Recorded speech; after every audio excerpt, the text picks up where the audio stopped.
In 2014, researchers at the University of Virginia ran an experiment that sounds almost too strange to be real.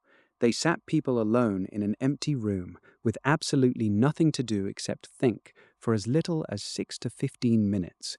The only other option available to them was a button that delivered a genuinely painful electric shock to their own body. Most participants had already told researchers beforehand that they'd pay money to avoid being shocked at all. And yet, when left alone with nothing but their own thoughts, a striking number of people chose to shock themselves anyway, some of them repeatedly, just to have something, anything other than boredom to feel. If a modern human, with endless entertainment sitting in their pocket, will voluntarily hurt themselves rather than sit still with an empty mind for a few minutes, you have to ask an uncomfortable question. How did ancient humans survive boredom at all, for entire lifetimes, without a single phone, book, or screen anywhere on the planet? The answer is more inventive, more strategic, and more universal than almost anyone expects. And by the end of this video, you'll understand exactly how deep this specific human need actually goes. Before we get into what ancient humans actually did about boredom, it's worth understanding why boredom exists as a feeling at all, because it's not some flaw or glitch in human psychology. Evolutionary psychologists studying this specific emotion describe boredom as a kind of internal alarm system, one that activates precisely when your current situation has stopped teaching your brain anything new or useful. According to this research, boredom motivated your ancient ancestors to stop wasting valuable time and energy sitting idle during safe, uneventful stretches, and instead go hunt, explore new territory, build better tools, or improve their shelter, all of which directly improved their odds of surviving whatever came next. In other words, the exact same restless, uncomfortable itch you feel scrolling through your phone at 2 in the morning is a direct descendant of the feeling that once pushed a hunter-gatherer to wander further from camp, try a new hunting technique, or experiment with a tool nobody in their group had thought to build yet. Boredom wasn't a design flaw evolution somehow forgot to fix.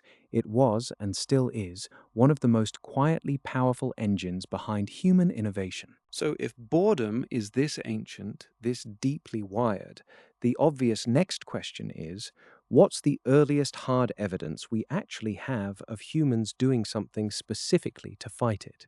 For decades, historians assumed organized games and entertainment were a relatively late invention, something that showed up only after agriculture gave people enough surplus time to bother inventing leisure. Then, in 2013, archaeologists excavating a burial mound called Başur Höyük in southeastern Turkey uncovered something that shattered that timeline completely. Buried in a grave dating back roughly 5,000 years to around 3,100 BCE, researchers found 49 small carved stone pieces sculpted into distinct shapes: pigs, dogs, tiny pyramids, along with dice and additional tokens made of shell and stone.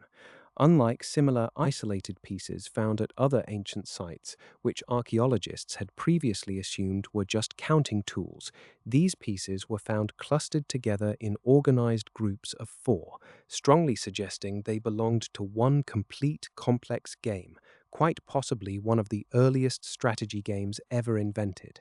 Lead archaeologist Haluk Saglam-Timur, who directed the excavation, described it as a startlingly complete set for something this ancient, comparable in complexity to a chess-like game, one whose exact rules researchers are still working to reconstruct. Someone, 5,000 years ago, cared enough about entertaining themselves that they were buried with the very tools they used to do it. If Başur Höyük represents the earliest known evidence of structured play, ancient Egypt gives us the oldest game we actually still know how to play today. Senet first appears in the archaeological record around 3100 BCE, roughly the same era as those Turkish gaming tokens, and its popularity exploded across Egyptian society for the following 2,000 years. Senet boards have been found in the tombs of some of Egypt's most famous rulers, including Tutankhamun and Queen Nefertari, players racing carved pieces across a grid of 30 squares, using thrown sticks instead of dice.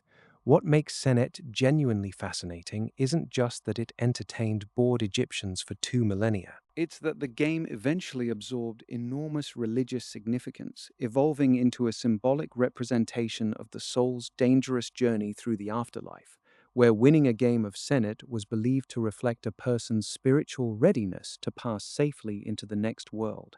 Boredom-killing entertainment and literal cosmic destiny had become, quite deliberately, the exact same activity. It's worth asking whether this urge goes back even further than Başur Höyük's 5,000-year-old gaming tokens, and there's a reasonable case that it does, even if the evidence gets considerably blurrier the further back you go. Some archaeologists studying Upper Paleolithic cave art, the famous painted caves of Lascaux and Chauvet in France, dating back tens of thousands of years, have suggested that not every mark on those walls necessarily served a purely ritual or spiritual purpose. Alongside the unmistakably deliberate animal paintings, researchers have also documented finger flutings, meandering lines drawn by dragging fingers through soft cave clay, and abstract geometric patterns that don't obviously map onto any known religious or practical function. Whether some portion of this activity represents genuinely ancient humans simply amusing themselves in the dark, quite literally doodling on the nearest available wall, remains a matter of real scholarly debate rather than settled fact. But it's a compelling possibility to sit with. If it turns out true, the impulse to fight boredom by making a mark, telling a story, or inventing a small game might not just predate written history. It might predate almost everything else we consider distinctly human culture in the first place. Now, travel roughly 1,000 miles east to ancient Mesopotamia, and you find an entirely separate civilization independently arriving at its own elaborate answer to boredom. The royal game of unearthed by British archaeologist Leonard Woolley during excavations of the royal tombs at in the 1920s, dates back approximately 4,600 years, making it, remarkably, one of the oldest board games in the world that people can still actually sit down and play correctly today. For decades after its discovery, nobody actually knew the rules. The gorgeous board itself, inlaid with lapis lazuli, shell, and red limestone, survived perfectly intact, but the specific logic behind how the game was played had been lost entirely to time. Then, in a genuinely remarkable piece of detective work, a curator at the British Museum named Irving Finkel managed to translate a cuneiform tablet written by a Babylonian scribe in 177 BCE that laid out in careful detail exactly how the game worked. 21 centuries after that scribe wrote it down, a game once played by Mesopotamian royalty and commoners alike came back to life purely because someone, thousands of years ago, took the time to document how they'd once beaten their own boredom. If you're noticing how much effort ancient civilizations poured into inventing, refining, and documenting ways to entertain themselves, that's exactly the kind of hidden human pattern I love digging into on this channel. And if you want to keep following threads like this one, subscribing means the next one finds you automatically, because board games weren't even close to the only weapon ancient humans had against boredom, and the next one might be the most universal of all. Long before anyone carved a gaming board or sculpted a die, humans almost certainly had one boredom-fighting tool available to absolutely everyone, regardless of wealth, region, or era: storytelling. Every documented human culture, without a single known exception, developed some tradition of oral narrative, myths, legends, and shared stories passed down specifically through spoken performance rather than any written record.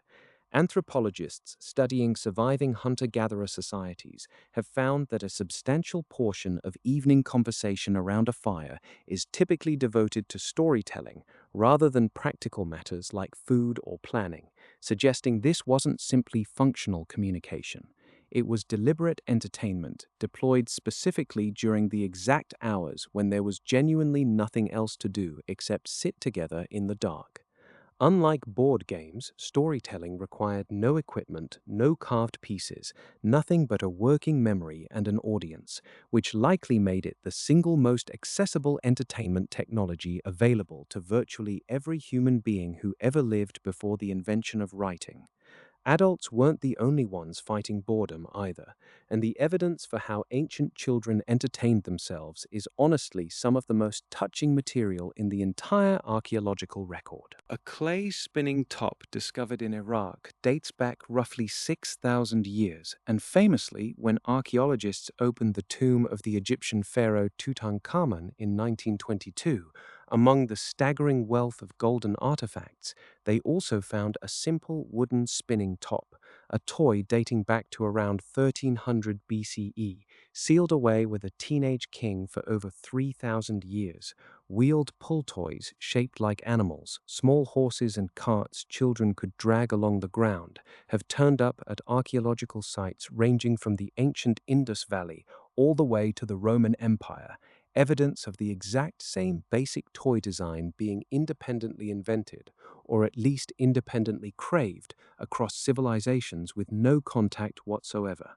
Rattles, dolls with movable joints, and small clay whistles shaped like birds appear consistently across Greek, Roman, and Egyptian sites, and archaeologists studying ancient Athens have found that toy rattles specifically turn up in burial sites across an enormous geographic range, from Greek colonies in Italy all the way to settlements on the Black Sea. Boredom, it turns out, wasn't just a problem ancient adults solved with elaborate board games and civic-scale entertainment. It was something ancient parents were actively managing in their own children, using toys that, if you saw one sitting in a museum case today, you'd probably mistake for something a child dropped in a park last week. Gambling adds another fascinating layer to this story, because it turns out ancient humans weren't simply killing time, they were often killing it competitively, with real stakes attached. Long before purpose-built dice existed, archaeological evidence shows humans across the ancient world using knucklebones, specifically the small ankle bones of sheep and goats, known as astragali, as an early, naturally occurring form of dice. These bones happen to land reliably on one of four distinct sides, making them a surprisingly effective randomization tool that required no manufacturing at all, just a willing sheep. Astragali have been found at archaeological sites spanning from ancient Greece to Egypt to Mesopotamia, often worn smooth from repeated handling, and frequently discovered in contexts suggesting genuine gambling, wagering food, tools, or status on the roll of a bone that had, until recently, been standing on four legs. This detail matters because it shows ancient boredom relief wasn't purely wholesome or communal. It carried real risk and real consequence, the same electric, slightly dangerous thrill that keeps modern casinos in business today. Ordinary Romans didn't need an elaborate carved board to fight off boredom either. Archaeologists excavating the Roman Forum have uncovered numerous rough, improvised game boards, known as tabulae lusoriae, simply scratched directly into the stone pavement itself. No workshop, no purchase, no formal materials required. Just someone with a sharp object and a few idle minutes.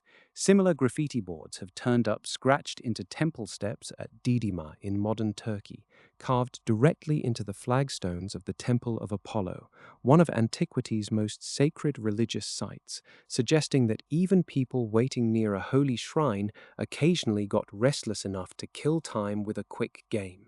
Soldiers carved a strategy game called La Trunculi, essentially a Roman precursor to checkers, into benches and stone surfaces from Britain all the way to Egypt, using it, according to some historians, as an informal form of tactical practice between actual battles. Whatever your social status in the Roman world, senator, soldier, or merchant waiting outside a temple, boredom was apparently universal enough that people were willing to permanently deface some of the most impressive architecture in the ancient world, just to have something to do with their hands. One of the more remarkable examples of this pattern isn't even ancient in the traditional sense. Archaeologists working at the ruins of Ptolemais, an ancient Greco-Roman city in modern Libya, recently documented over 100 separate game boards carved directly into the fallen stone blocks of the abandoned city. But these weren't carved by the original Greek or Roman inhabitants. They were carved by generations of local shepherds who used the crumbling ruins as shelter while watching over their herds, long after the city itself had died. Century after century, shepherd after shepherd, sitting alone or with a companion in the ruins of a vanished civilization, kept doing the exact same thing, scratching a simple grid into the nearest available stone and playing a game with pebbles or seeds to pass the empty hours. It's a genuinely striking image once you sit with it. The people who built Ptolemais and the people who later herded sheep through its ruins never met, shared no common language, and were separated by well over 1,000 years. And yet both groups independently reached for the identical solution the moment boredom set in. Pick up a sharp stone, carve a simple grid, and turn empty time into a game. As civilizations grew larger and more organized, the fight against boredom scaled up right alongside them, eventually becoming something closer to industrial-grade public infrastructure. Ancient Rome, in particular, appears to have treated mass entertainment as something close to a genuine civic necessity. The Roman poet Juvenal famously criticized the Roman public's obsession with what he sarcastically called bread and circuses, free food and free spectacle, gladiatorial games, chariot races, and public theater, used deliberately by emperors and politicians to keep an enormous urban population entertained, distracted, and, not coincidentally, politically docile. This wasn't casual leisure squeezed in around the edges of daily life. The Colosseum alone could hold roughly 50,000 spectators at once, an architectural monument built almost entirely in service of solving, at a massive civic scale, the exact same restless, uncomfortable feeling that once sent a lone Paleolithic hunter wandering further from camp in search of something new. There's a specific psychological concept worth introducing here, because it helps explain why ancient solutions to boredom, games, stories, gambling, worked so effectively in the first place, and why we're still chasing the exact same feeling today. Psychologists call it flow, a mental state where a person becomes so completely absorbed in a challenging, engaging activity that self-consciousness and the passage of time seem to disappear entirely. Games are almost perfectly engineered to produce this state because they offer exactly the right mixture of clear goals, immediate feedback, and a difficulty level that sits right at the edge of a person's ability. Not so easy it's boring, not so hard it's frustrating. A round of Senet, a game of knucklebones, a shared story around a fire, all of these ancient activities were, whether anyone at the time understood the underlying psychology or not, functioning as remarkably effective flow-generating machines, temporarily switching off the exact restless, dissatisfied brain state that boredom represents. Modern apps and video games are simply a vastly more optimized, more addictive, more data-driven version of the exact same basic mechanism, refined by engineers using precise behavioral research instead of 5,000 years of pure trial and error. The tool got sharper. The underlying target inside your brain never actually changed, which brings us back to that Virginia lab and those participants sitting alone in an empty room, quietly deciding an electric shock was preferable to their own unoccupied thoughts. It's tempting to look at that experiment and conclude something has gone specifically wrong with modern humans, that we've somehow lost the ability our ancestors supposedly had to simply sit quietly and be at peace with nothing to do. But the actual archaeological record tells a very different story. Ancient humans weren't stoically comfortable with boredom either. They fought it constantly, inventively, and with remarkable creative energy, carving elaborate gaming pieces, smoothing knucklebones into makeshift dice, building entire mythologies around a simple race game board, and eventually constructing 50,000-seat arenas specifically to keep an entire city from ever having to sit still with nothing happening. The tools have changed almost beyond recognition. Stone pieces to touch screens, oral storytelling to streaming platforms. knucklebones to online betting apps. But underneath every single one of those tools sits the exact same ancient, unavoidable itch, a brain wired by millions of years of evolution that has never once been comfortable simply doing nothing. If this is the kind of hidden thread connecting ancient humans directly to your own daily life, subscribing means the next one finds you automatically, because it turns out we've never actually solved boredom. We've just kept building better ways to outrun it.